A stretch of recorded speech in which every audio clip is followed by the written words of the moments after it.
yang menyenangkan hati banyak sekali. Bahkan kalau kita bermimpi, sekarang ganti baju agar menarik hati. Ayo kita mencari teman. Jangan lupa like, komen, dan subscribe. Terima kasih. Halo teman-teman, bagaimana kabar kalian? Semoga kita semua selalu dalam keadaan yang sehat. Teman-teman, di video pembelajaran kali ini kita akan belajar materi IPA di kelas 4. Dan jangan lupa sebelum memulai belajar, kita harus berdoa ya teman-teman. Teman-teman, pernah tidak kalian berpikir bagaimana bunyi bisa kita dengar? Dan kita bisa tahu bunyi apa yang kita dengar? Nah, sekarang coba kalian dengar apa yang ada di video ini ya teman-teman.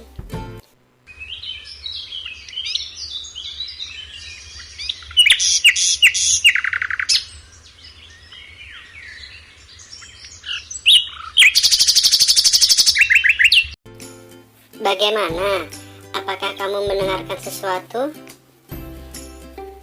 Tahukah kamu bagaimana proses bunyi itu bisa sampai ke telingamu? Oke teman-teman, mari kita belajar bersama-sama.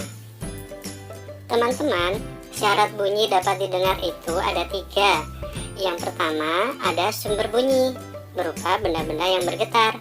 Kemudian, ada medium perambatan gelombang bunyi, yang berupa zat padat, zat cair, dan juga zat gas. Dan yang terakhir, adanya indera pendengaran atau telinga kita ya teman-teman. Kita semua dapat mendengar berbagai bunyi jika telinga kita bekerja dengan baik. Mendengar dapat memberitahu kita mengenai hal-hal yang tidak dapat kita lihat. Telinga adalah indera pendengar yang menangkap rangsang bunyi. Teman-teman, ini adalah gambar dari telinga kita, yang terdiri atas 3 bagian, yaitu telinga bagian luar, telinga bagian tengah, dan juga telinga bagian dalam. Telinga bagian luar terdiri atas daun telinga, lubang telinga, dan saluran pendengaran. Nah, untuk fungsinya, daun telinga berfungsi untuk menangkap gelombang suara.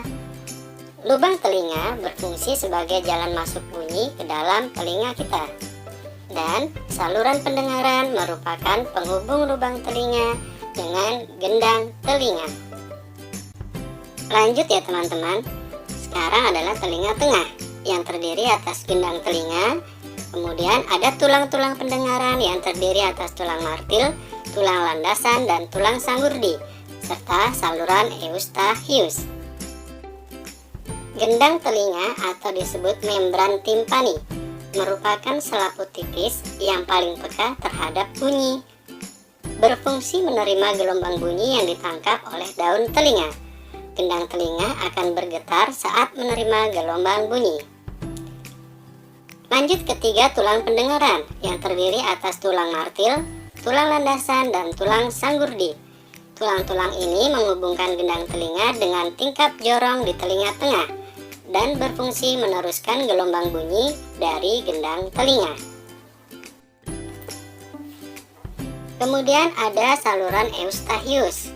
Teman-teman, saluran eustachius ini merupakan saluran yang menghubungkan telinga bagian tengah dan rongga mulut, berfungsi menyeimbangkan tekanan udara di dalam dan di luar telinga kita.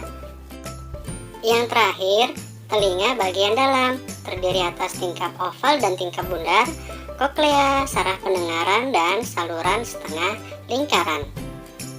Tingkap atau jendela oval merupakan celah berbentuk lonjong yang terhubung dengan tulang sanggurdi, berfungsi meneruskan gelombang bunyi dari tulang pendengaran ke rumah siput.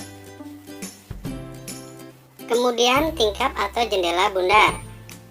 Tingkap atau jendela bundar ini merupakan celah berbentuk lingkaran yang terhubung dengan gendang telinga dan berfungsi meneruskan gelombang bunyi dari telinga tengah ke rumah siput. Selanjutnya koklea atau rumah siput ya teman-teman.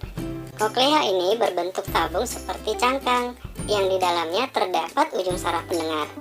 Berfungsi menerima gelombang bunyi yang menjadi rangsangan bunyi untuk diteruskan ke saraf-saraf pendengaran. Lalu ada saraf pendengaran yang berfungsi menerima rangsangan bunyi dari rumah siput untuk diteruskan ke otak, sehingga nanti otak kita akan merespon suara atau bunyi apa yang kita dengar. Yang terakhir adalah 3 saluran setengah lingkaran. Mempunyai 3 saluran yang terhubung dengan tingkap atau jendela oval. Oh iya teman-teman, 3 saluran setengah lingkaran ini juga berfungsi sebagai alat keseimbangan tubuh kita. Teman-teman, ada yang pernah sakit telinga tidak? Bagaimana rasanya? Pasti sakit sekali. Nah, oleh sebab itu kita harus rajin merawat telinga kita ya teman-teman. Kita dapat merawat telinga kita dengan cara membersihkan dengan cotton bud.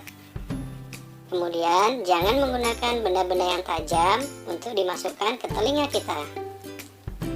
Hindari suara-suara yang terlalu keras atau keseringan menggunakan headset. Dan yang terakhir, periksakanlah kesehatan telinga kita ke dokter THT.